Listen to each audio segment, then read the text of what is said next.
Distinguished colleagues, ladies and gentlemen, it is both a privilege and a rather delicious irony to address an audience that, I suspect, has perfected the art of maintaining a neutral expression whilst internally performing elaborate eye rolls. You know the moments I mean. When someone introduces yet another color-coded personality system with the enthusiasm typically reserved for the discovery of penicillin. But I'm getting ahead of myself. Permit me to begin with what the French might call a petite observation. Research has consistently shown, and I'm sure you're familiar with the literature, that different professional fields tend to attract individuals with, shall we say, varying cognitive profiles. The physicists and mathematicians appear to have a certain fondness for abstract reasoning. Meanwhile, our colleagues in pedagogy and social work, whose contributions to society are naturally invaluable, seem to find their strengths residing elsewhere. It is perhaps worth noting that our own field, learning and development, appears to attract a disproportionate number of graduates from disciplines whose curricula demonstrate what one might charitably describe as a relaxed relationship with quantitative methods. One hesitates to suggest this represents a form of self-selection, but the pattern is rather persistent. This creates what I call the great translation problem. Those of us who speak fluent statistics find ourselves in conversation with colleagues who regard a standard deviation as something one might need therapy for. There is something rather fascinating about the linguistic evolution within modern corporations.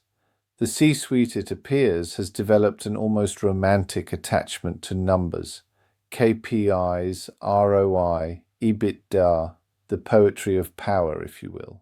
Meanwhile, in the verdant gardens of learning and development, we observe a marked preference for what might be termed a more holistic vocabulary, unleashing potential, igniting passion, transforming mindsets. These phrases bloom like exotic orchids in the greenhouse of corporate training. It's rather as if we're witnessing a corporate Tower of Babel, where the engineers speak in equations whilst the people developers communicate primarily through interpretive dance. The consequence of this linguistic apartheid is rather predictable. Those who speak the language of lucre tend to find themselves at the strategy table, whilst those who prefer the dialect of development often discover they've been seated at what might generously be called the children's table. Pure coincidence, I'm certain. You've doubtless observed our field's endearing attachment to what we might call imaginative interpretations of scientific evidence. Learning styles theory, for instance, enjoys a popularity that appears to be inversely correlated with its empirical support, a phenomenon that would be fascinating if it weren't so professionally mortifying. Similarly, the four-color personality models proliferate with the determination of Japanese knotweed, despite having roughly the same scientific validity as phrenology. Though I suppose bumps on the head would at least be measurable, one cannot help but notice a certain resistance to what some unkindly call evidence-based practice.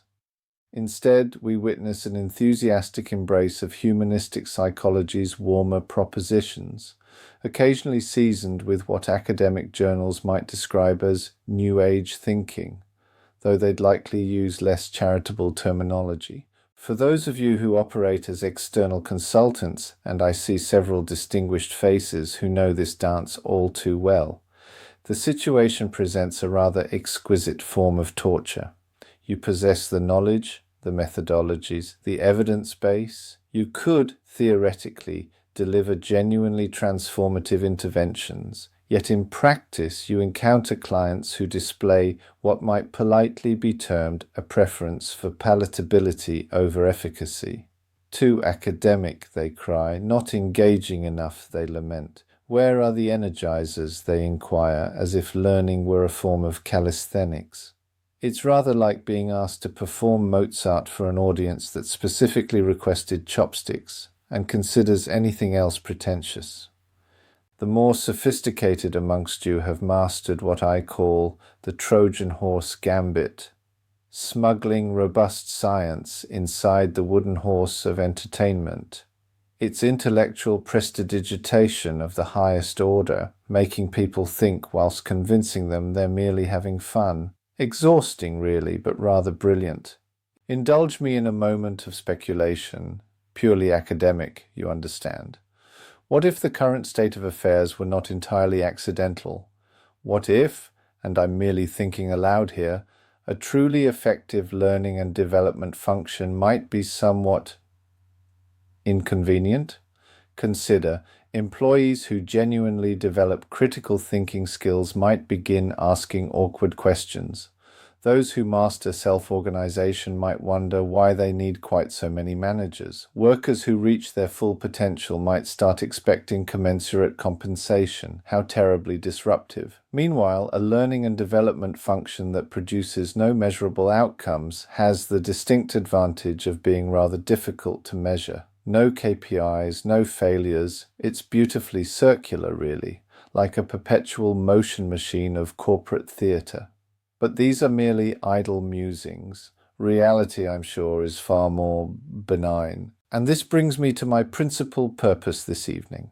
We find ourselves, we happy few, we band of brothers and sisters armed with p-values and effect sizes, rather like the French resistance, maintaining our scientific standards whilst occupied by the forces of feel-good facilitation. But what if we were to become less resistance and more revolution? Not through confrontation, heaven forbid, that would be frightfully vulgar, but through what I propose we might call the coalition of the cognitively uncompromised. I speak, of course, of initiatives like the scientific trainer certification and what I understand is being rather wonderfully termed the net of brains community. Imagine, if you will, a kind of intellectual special forces, the SAS of evidence-based practice, if you'll forgive the martial metaphor. Consider what might be possible if those of us who still remember what a confidence interval is were to form what one might call a guild, though that sounds rather medieval. Perhaps a society, though that's terribly 19th century. Let's call it what it is, a conspiracy of competence. This wouldn't be about exclusion, perish the thought. Rather, it would be about creating a beacon of excellence so bright that even the most determinedly unscientific couldn't help but notice. A network where research papers are discussed with the same enthusiasm others reserve for football. Statistical significance is considered actually significant. The phrase studies show is followed by actual citations, and where saying, let me check the meta-analysis, is considered perfectly normal dinner conversation. The scientific trainer framework provides the architecture. The net of brains community supplies the neural network, if you'll forgive the pun. Together, they might form something rather revolutionary, a meritocracy of method in a world of motivational mediocrity. The beauty of this approach is its subtlety. We wouldn't need to storm the barricades or write manifestos. How terribly gauche. Instead, we would simply excel. Quietly, consistently, measurably excel. When others offer enthusiasm, we provide evidence. When they promise transformation, we deliver data. When they speak of journeys, we present destinations with GPS coordinates and estimated arrival times. It's a form of intellectual judo, using the system's own weight against it. After all, even the most romantically inclined CEO struggles to argue with a 15% productivity increase, properly measured and peer-reviewed. So here is my proposition, delivered with appropriate understatement but genuine conviction. Join us, not because we're better, though the data suggests we might be, but because we're effective. And in a world drowning in good intentions and dubious methodologies, effectiveness is becoming positively rebellious. The scientific trainer certification isn't just another qualification. Lord knows we have enough of those. It's a flag planted firmly in the ground of empiricism. The net of brains isn't merely a network, it's a neural pathway to a better kind of practice, Together, we might form what historians will call, with their characteristic gift for understatement, that group of rather clever people who insisted on measuring things. But what will actually be is the vanguard of a revolution so quiet, so polite, so devastatingly effective that by the time anyone notices, evidence-based practice will have become the norm rather than the exception. My dear colleagues, we stand at something of a crossroads. We can continue our individual struggles, rolling our respective boulders up our separate hills, exchanging knowing glances across conference rooms filled with flip charts and enthusiasm, or we can recognize what we are, an intellectual elite in exile, a government in waiting for the kingdom of corporate learning. The scientific trainers and the net of brains represent not just communities but a movement, though one far too well-mannered to call itself that. We are the guardians of a simple but revolutionary idea, that development should develop, that learning should lead to measurable learning, and that transformation should actually transform. Radical notions, I grant you, but someone has to champion them.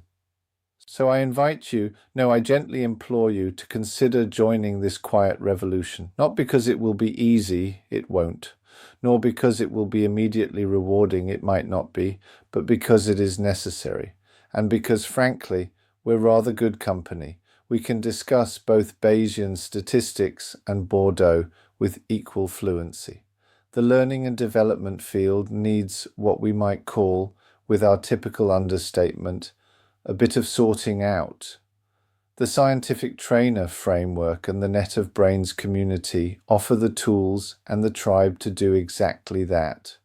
Not through revolution, but through evolution, though evolution with rather sharp teeth, if you'll forgive the Darwinian reference. After all, in the grand theatre of corporate learning, someone needs to point out that the emperor's new intervention has no effect size. It might as well be us. We have the credentials, the intellect, and most importantly, the delicious combination of scientific rigor and social grace to do it properly. The question is not whether change will come. It will, as surely as regression to the mean.